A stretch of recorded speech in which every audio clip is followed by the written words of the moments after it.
here's the fact. All of you have extraordinary capabilities. All of you. Quit running away from the gift.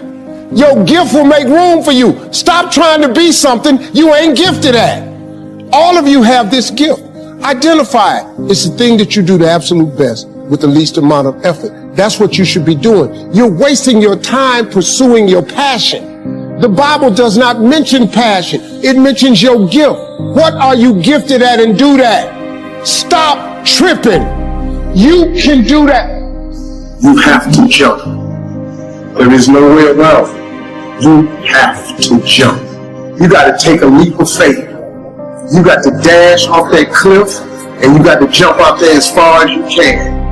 Life is really 10% what happens to you and 90% what you do about it. Don't give up when reaching your dream is difficult. Listen, if success were easy, you heard it a million times. Everybody would be successful. It requires a grit and a toughness to be successful. When are we done? When we stop developing ourselves, expanding our minds, challenging ourselves, raising the bar on ourselves.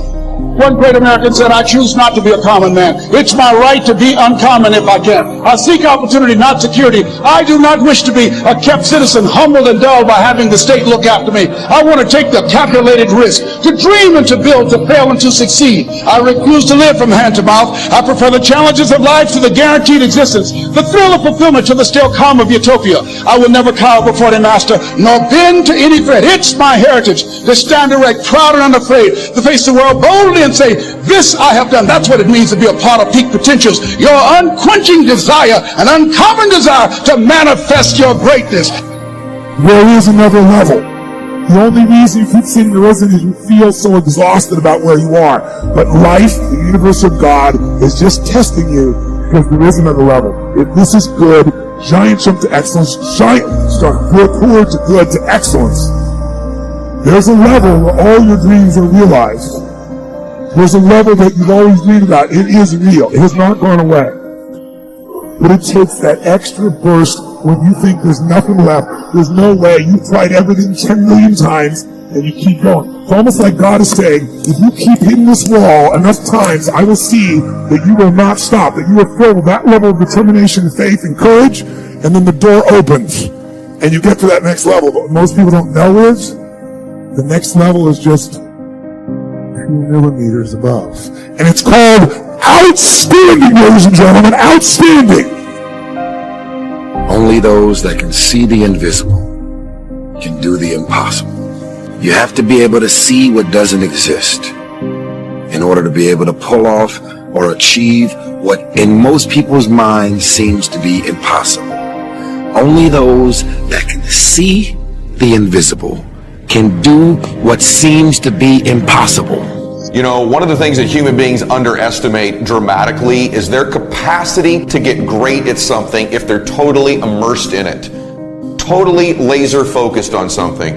You are way more powerful than you know you are if you went crazy, psycho, obsessed, laser focused on anything, even something you're totally ill-prepared for. Humans have an unreal capacity to get great at things, even if they don't have a natural talent for it, if they're immersed in it, and to learn something and acquire a ton of knowledge in a short period of time as well. Because the truth of the matter is, in society today, society is conspiring all the time in our culture to completely distract you so you never win. To just divert your focus and attention. Look over here, look at this shiny thing, look at this TV show, look at this sports team, worry about what's going on here in this war. And they get these different things on television and our phones and in our lives to just get us distracted so we never get obsessed, we never get laser focused for an extended period of time. Ask yourself truthfully, your big goals and dreams, are you really clear on what they are? You know how mandatory it is to be clear and specific for what you want, right? But then the next layer is this. Can you get laser obsessively focused almost to its exclusivity, almost, but for an extended period of time? Can you honestly say you've done that for an extended period? I'm talking about a year, 2 years, 3 years, 4 years, 5 years, even a decade. towards something you want so badly, you want it like oxygen. It's like you want it like you want to eat. You want it like you want to live, right? Well, are you extendedly laser focused on it, or do you get distracted easily? Our obsessions become our possessions, but we won't possess them if we're not truly obsessed. I bet there's been a person in your life you've been obsessed with. If you're over 20 years old, listen to this, more than likely you've had somebody you were pretty obsessed with, haven't you? That you wanted in your life, you wanted to date, you wanted as a girlfriend or a boyfriend or a significant other. How many times a day did you think about it? How many times a day did they distract you from what you were doing with just the thought of them? In other words, this is what I want you to understand. When you're laser obsessed focused, your obsession distracts you from what you're currently doing, not the other way around. You're not really obsessed with it if you're easily distracted from it. This is so important. You right now can test whether it's your obsession with whether it distracts you constantly. The first thing you think of when you wake up, last thing before you go to bed. When you have a big laugh, it comes up. When you cry, it comes up. When you're watching TV, it comes up. When you're doing your regular job, but it's your side hustle, it comes up. You can't stop thinking about it. It distracts you from the rest of your life. That's what an obsession does. When it's not really your obsession, the rest of your life distracts you from it. And so the it in your life is so important. But there's all these things that distract us today. I'm going to give you a recommendation. Turn your damn TV off. Turn the radio off most of the time. Turn your phone off a lot too. So here's the deal. The TV's competing constantly to distract you with stuff that really doesn't matter. And I'm not saying, by the way, don't be informed, don't know what's going on in the world, because that makes you more interesting, right? You should know what's going on in the world. But let's be real. Does it really matter what's going on with the Kardashians right now? What happens in their life doesn't dramatically impact mine, but how many people are more obsessed with the Kardashians? Don't be so obsessed with them. Be obsessed with your own reality TV program called Your Own Life. How about the news? All the time they're trying to distract us. Before it was Obama, now it's Trump. Trump's going crazy today. Obama was nuts about this. Healthcare, Iraq, Iran, North Korea, right? Like all these things. And most of these things don't impact our own lives. I'm not saying don't know about them, but it's such a convenient escape from the work. It's such a convenient escape from our obsessions. You talk about people dying from disease. Look, people die from negativity every day. You have been negative. You know why? Because the number one dominating force on planet Earth is the media. The media, 800 TV channels spew negativity onto the American public and every other country on planet Earth. They just puke it on you. Oh, but I watch Fox. Good. They puke at Fox and they do at MSNBC. It's just you're in agreement with the puke. I got some conservative puke. I got some liberal puke. And you got Stossel in the middle. He's like, okay, I'm just an independent puker. Dude, puke is puke. The left against the right, Republicans against Democrats. Who's going to be the next president? Who's going to get the Democratic nomination? Can they beat Trump, right? Who cares? Who cares right now? You got to win in your own life. It's like, when I say this, people say, well, that's not, a very professional, evolved opinion. I'm just telling you what it takes to win. What it takes to win is not worrying about all that stuff. That should be the background noise.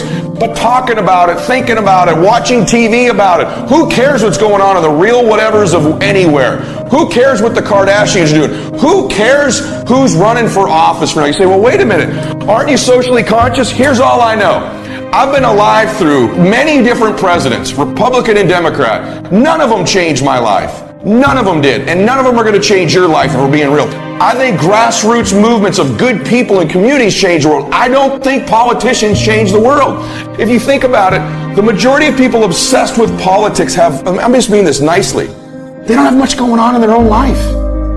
So it's a convenient distraction to be mad at a politician because you're losing. It's a convenient distraction to get caught up in some issue outside of yourself, so you have to focus on your own life. If you can spend enough time obsessing about what these politicians or reality stars do, no one will look at you. But eventually in your life, you're faced with you. Eventually in your life, it's you. Eventually it's your life. Eventually they won't be on TV. Eventually it'll all be gone. Remember how obsessed you were with President Obama, whether you loved him or hated him? He's gone now. So getting obsessed with these things doesn't matter. Men, so many of you obsessed with sports. You're fans of these teams. Did it really change your life when the Patriots won the Super Bowl? Like, if you're a Patriot fan, on Saturday they hadn't yet won. On Sunday night they won. How different was your life? Tom Brady's life was different. Yours wasn't. You Laker fans or basketball fans, does it really matter? Like, if your team wins, does it really matter? I got news for you guys. You don't play for the team.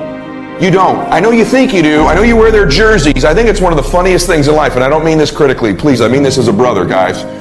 But you running around wearing a jersey with an other grown man's name on the back of it. Isn't that a little bit ridiculous? But really, a grown-ass man, you're wearing the name of another man on the back of your jersey every single day. Literally, your name isn't Bryant or James or Trout or Brady, but you wear their name on the back of you? Isn't that a little bit odd? We won Sunday. No, we didn't win. They won. You got to go back to work on Monday. You don't play for that team. And it's time you wake up and start getting focused on your own life. I'm not saying don't watch the game, but being obsessed with it throughout the week. Who's injured? Who's hurt? Are we going to win? We aren't doing anything because you don't play for them. In fact, players trade teams so much. What you really are rooting for is like laundry. You root for the team that has like this jersey that's your color, but the players change all the time. Yet you keep rooting for these teams. What a catastrophic. I go to enjoy the game once in a while and how great they are as athletes, but what a catastrophic waste of your own life to be worrying about what professional athletes do and pretending to be on their team. You're not on the team. You don't win or lose. They do, right? They do. So wake up and get focused on your own goals. It might be some author you love. It might be something like that for men or women. For women, some of you, it's sports as well. But the fact of the matter is, all of these things are a distraction from our own lives. You don't play for these teams. You're not on these shows and you don't know these people. And whoever wins a Grammy or an Oscar doesn't change your life. You winning in your life is what changes it. So tune out the distractions, will you please? Turn your TV off. Get focused in your own life. Invest those hours on podcasts like this that actually impact your life. Invest it on someone's social media like mine who's actually putting out messages about your life. And guess what the people at the top of everything have in common? They're obsessed on their own lives, not other people's. Those athletes you admire didn't get there by worrying about your life, did they? And so tune out the distractions in our lives. Turn the TV off. Get some perspective. Get obsessed. Because we do it because it's an escape, because we don't have to look at ourselves. I'm challenging you to look at yourself. So what I'm telling you is CNN, ESPN, Fox News, right? The E channel, they're out to take you from your dreams. They're part of the enemy of stealing your dreams because they just, not consciously, but they take your time. They divert your focus. I used to start the day reading the morning newspaper. I mean, you can believe that or not. I'd get a cup of coffee and read the paper. I'd load up on wars and riots and murders and stabbings and killings and car wrecks and tragedies. I'd load up on all that, and then I'd start the day. You can imagine the kind of days I used to have. You walk around on your financial knees. They call you economic peewee. What other things divert our focus?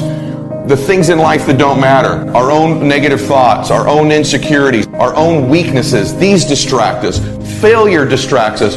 Gossiping of other people distracts us. Talking about other people. Worrying about haters.